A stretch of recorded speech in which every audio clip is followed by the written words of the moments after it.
विश्वविद्यालय के गतिशील व्यक्तित्व के धनी कुलपति प्रोफेसर आलोक कुमार राय, गृह सचिव श्री अवनीश अवस्थी, विश्वविद्यालय के सभी सम्मानित शिक्षकगण, विश्वविद्यालय के अन्य सभी सहकर्मी, अधिकारी वर्ग, प्रिय छात्र एवं छात्राओं, लखनऊ विश्वविद्यालय की स्थापना के 100 साल पूरा होना जहां हम सभी के लिए प्रसन्नता का विषय है, वहीं यह भारतीय शिक्षा जगत की एक ऐतिहासिक घटना भी है।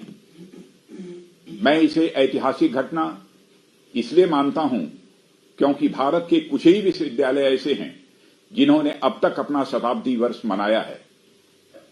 यह लखनऊ विश्वविद्यालय भारत के सर्वाधिक पुराने शिक्षण संस्थाओं में से एक है और यह संस्था 1862-63 के आसपास कैनिंग कॉलेज के रूप में प्रारंभ हुई और 1920 में विश्वविद्यालय के रूप में यह परिवर्तित हुई।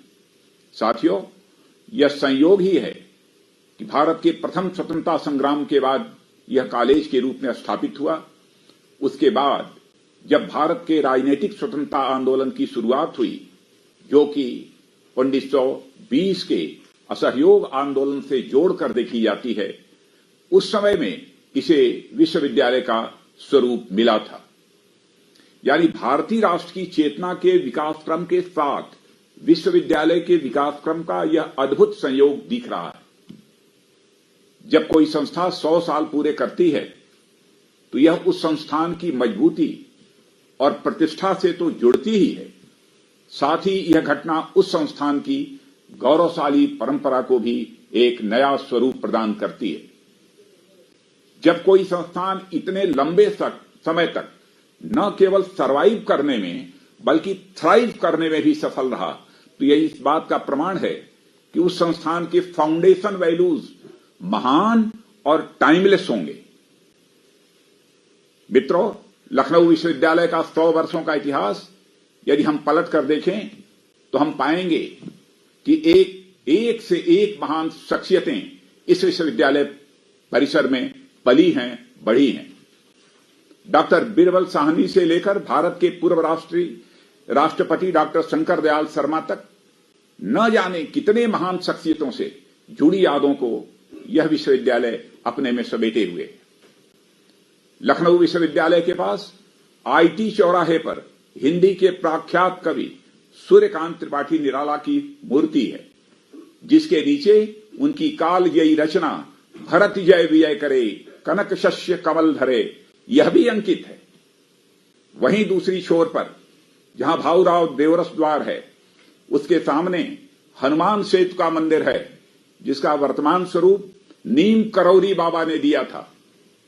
और इस संदर्भ में मैं आप लोगों को याद दिलाना चाहूंगा कि व्हाट्सएप और फेसबुक आप सभी यूज करते होंगे, परंतु इसके संस्थापक मार्क जुकरबर्ग ने स्वयं ये कहा था कि एप्पल के संस्थापक स्टीव जॉब्स ने उन्हें यह बताया था कि यदि जीवन में कभी घोर हताशा में फंस जाओ, आत्मविश्वास खत्म होता सा दिखे, तो भारत में जाना, जहां नैनीताल जिले में कैंची नामक स्थान पर नीम करौरी बाबा का एक मंदिर है, वहां से तुम्हें नई और अद्भुत प्रेरणा मिलेगी।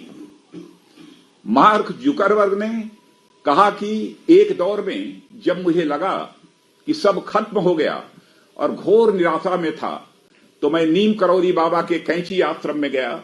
वहां मुझे नई चेतना का आभास हुआ और बाद में उन्होंने वह सब कुछ किया जो आज इतिहास बन चुका है।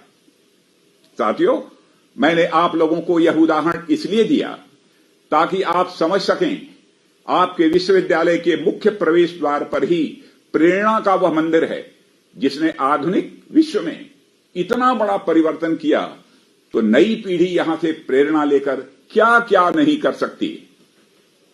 और फिर यदि मन में संदेह उत्पन्न हो कि हम यह कर पाएंगे कि नहीं, तो विश्वविद्यालय के पीछे वाले छोर यानी डॉलीगंज की तरफ चले जाइए, तो वहां मनकामेश्वर महादेव विराजमान हैं। अर्थात भारत की मनोकामना पूर्ण होगी, इसमें कोई संदेह नहीं रह गया है।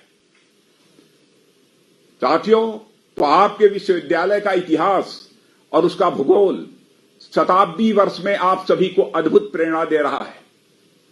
मैं इस विश्वविद्यालय परिसर में तब से लगातार आता रहा हूं जब मैं उत्तर प्रदेश का शिक्षा मंत्री था, इसलिए मुझे भी इस विश्वविद्यालय की गौरवशाली परंपरा से जुड़ने का एक सौभाग्य मिला है।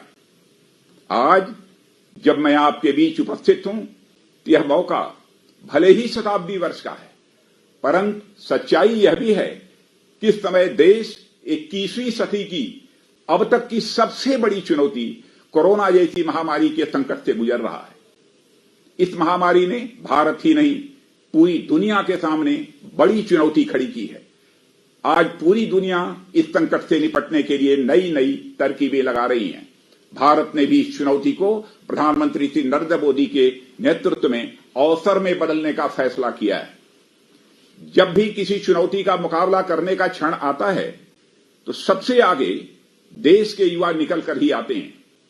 कोरोना संकट से निपटने में जहां डॉक्टरों और पैरामेडिक स्टाफ, सफाई कर्मी, सुरक्षा कर्मी आदि ने बहुत बड़ी भूमिका निभाई है, वहीं बड़ी संख्या में युवाओं ने भी कोरोना वॉरियर्स के रूप में काम किया है। हमारे प्रधानमंत्री श्री नरेंद्र मोदी ने इस वैश्विक महामारी से निपटने के लिए एक नया संकल्प लिया है और वह संकल्प है आत्मनिर्भर भारत का। यह आत्मनिर्भर भारत कैसा होगा, इसका स्वरूप क्या होगा, इस पर देश भर में चर्चा चल रही है। मगर एक बात तय है कि यह आत्मनिर्भर भारत का संकल्प इस देश के छात्रों और युवाओं के सहयोग के बिना किसी भी सूरत में पूरा नहीं हो सकता। यह आत्मनिर्भर भारत का संकल्प इस देश के 130 करोड़ नागरिकों की सामूहिक संकल्प शक्ति का भी यह प्रतीक है। यह आत्मनिर्भर भारत केवल जीडीपी के आंकड़ों और भौतिक समृद्धि के आधार पर नहीं बनेगा, बल्कि इसकी जमीन हमारी समृद्ध सांस्कृतिक विरासत और गौरवशाली अतीत से जुड़कर तैयार होगी। और यह आत्मनिर्भर भारत धनवान भी होगा, ज्ञानवान भी होगा, साथ ही चरित्रवान भी होगा। मैं युवाओं के बीच स्वामी विवेकानंद की लोकप्रियता से अच्छी तरह परिचित हूं। साथियों, मैं मानता हूं कि भारत की धरती पर सबसे पहला कोई ग्लोबल यूथ पैदा हुआ तो ये स्वामी विवेकानंद ही थे। स्वामी विवेकानंद जी से जुड़ी एक